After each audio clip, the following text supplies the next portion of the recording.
মমতা ব্যানার্জি বললে আমি বিশ্বাস করবো না, মুখে সই করতে হবে। মমতা ব্যানার্জি বলছিল ডবল ডবল চাকরি দেবো, কি হলো এখন? তাই চাকরি চুরি হয়ে যাচ্ছে। তো একটা স্টামালা কাগজ নবান্ন থেকে ছাড়ো, তারপরে বলবো তৃণমূলের কথার সাথে কাজের মিল আছে, তার আগে আমি বলবো না।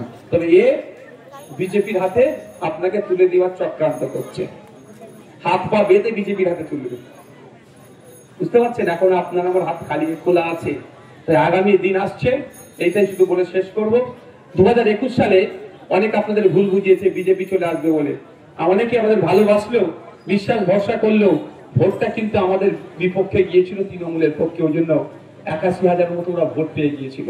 আমার বিশ্বাস, আপনাদের উপর আস্থা, 2021-এর ভুলটা আপনারা করবেন না, যেভাবে ভয় দেখিয়েছিল ওদের ফাঁদে পড়বেন না।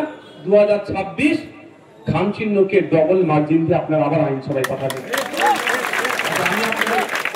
ওখানে বক্তব্য বলেন, ওটাতে যদি এখানে শেষ করবো। আমি আপনাদেরও বলি, আমি যে কাজের সময় জন্য এসেছি আপনাদের এখানে, আপনাদের কারোর যদি কোনো অভাব অভিযোগ থাকে এসে আমাকে বলতে পারে, আমি সেটা তৎক্ষণিক যদি পারি সমাধান করব। অন্যথায় কোন পদ্ধতি গেলে, কোন জায়গায় গেলে সমাধান করা যাবে সেটা আমি বলবো।